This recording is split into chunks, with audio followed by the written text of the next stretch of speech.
To improve your spoken English, you need to speak correct English also.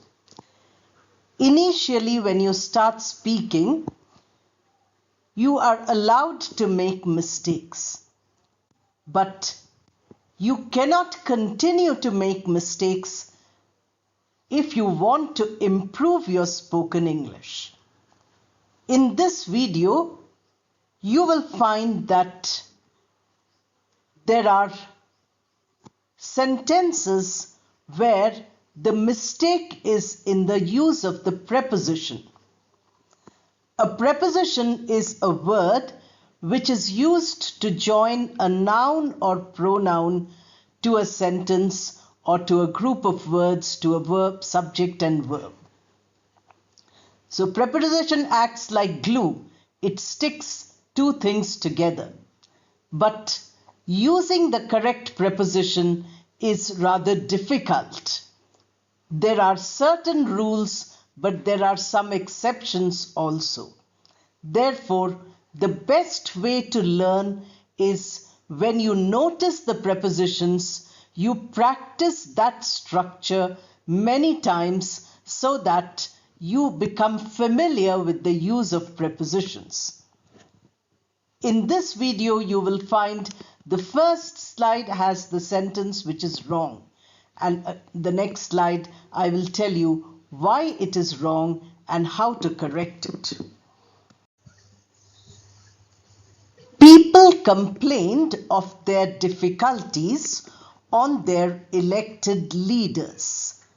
Now here, of and on are the prepositions. They have not been used correctly. First, try to do it, then check the answer. As I told you, the preposition of and on in that sentence is not correct. So the correct sentence is, people complained about their difficulties to their elected leaders.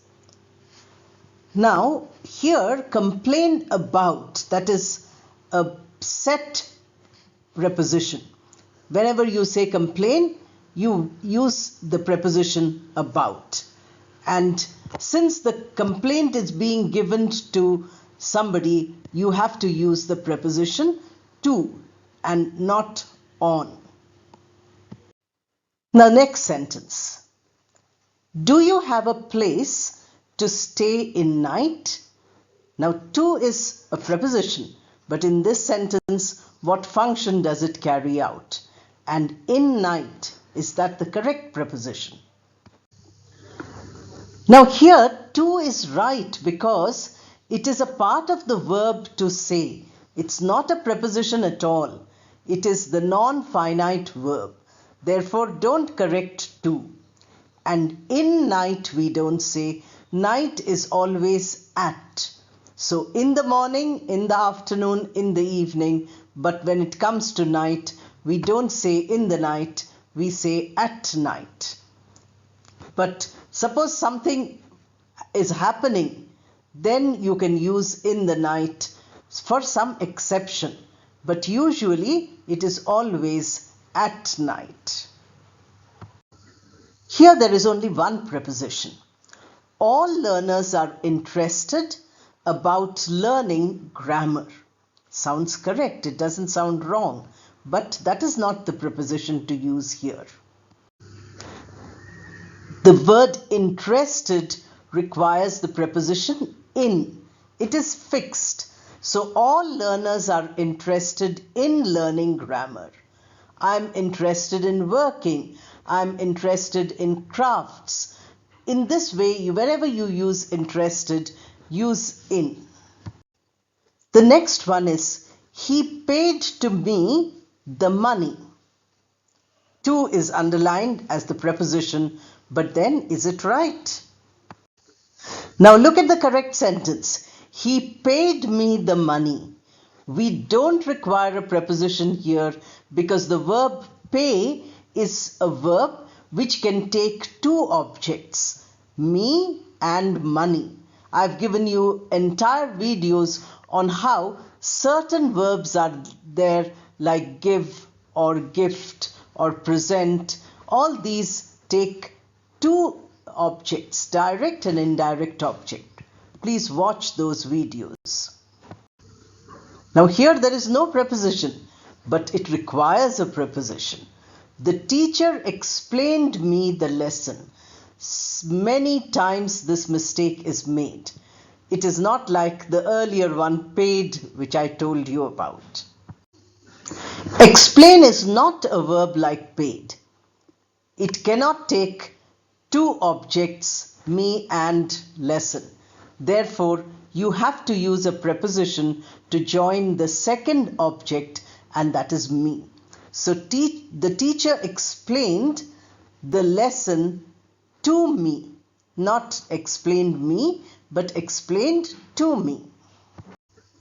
Now this is a common mistake I encounter in most of your comments. Do you listen the news in the morning?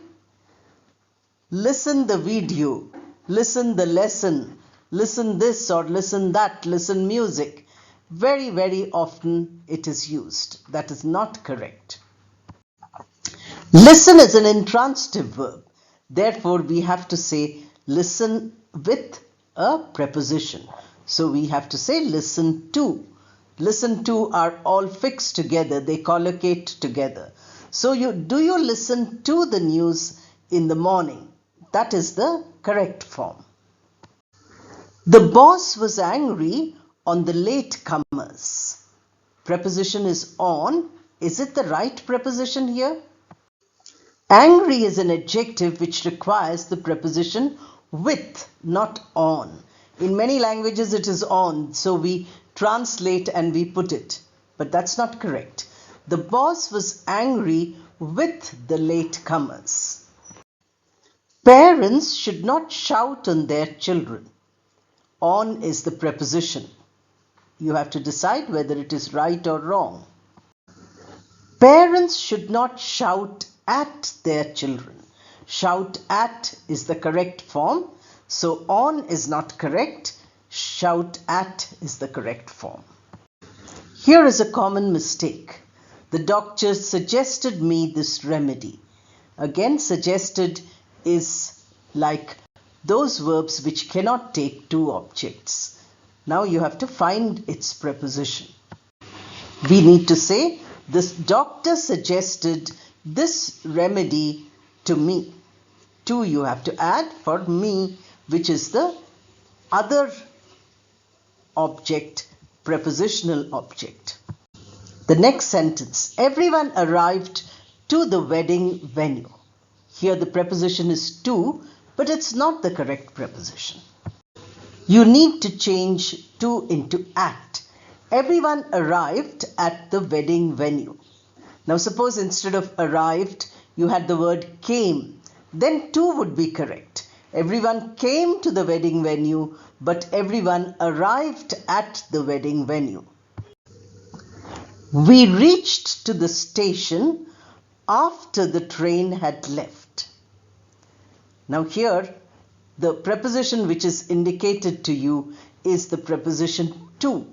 So tell me what you think about it. Is it right? We reached to is not necessary because reach is a transitive verb. It can take the object immediately. So we say we reached the station after the train had left. Here the word after is not a preposition, but it's a conjunction. So we reached the station, the train had left. Joining together after. The requirement of preposition is not there in this sentence. Here are two prepositions underlined. Are they both correct or wrong? The final decision depends with the head of the family, with and of. Now if you look at the sentence on top, you find that there is nothing wrong with of. Of is the correct preposition, leave it as it is. But with is not correct. Instead we should say depends on. The word depend requires preposition on always. The final decision depends on the head of the family. Many guests are waiting of you. Now preposition of, is it right or wrong? Here you say, many guests are waiting for you. The next one is there any student who is not good with physics? There, with, the preposition with is not the correct preposition here. In many places, good with is possible, but not when you're talking about a subject of study. There it should be good at. So is there any student who's not good at physics? That is the preposition you require. Here is another very common mistake. She said that she is married with the mayor. We don't say married with, we say married to. She said that she's married to the mayor. Married collocates with to, not with other prepositions. No one can enter into this room till it is cleaned. We often hear the construction enter into, but that's not right. When we physically enter, go in somewhere, then it doesn't require preposition. We can say, no one can enter this room till it is cleaned. If you want to say enter into, the meaning changes. You can say that the two business partners entered into an agreement. They entered into, some kind of business together. Like that it can be used. But otherwise, enter is physically going in somewhere. That does not require a preposition. Now with these, I have given you some of the most common preposition mistakes which you might make while you're speaking. First level of speaking is fluency. But once you become fluent, try to also become accurate. Try to speak correct English. Practice these sentences by choosing the use of these prepositions along with the words or the context which I have shown you. For each of the sentences I gave you, make at least 10 similar sentences. Practice makes you perfect. Thank you and all the best.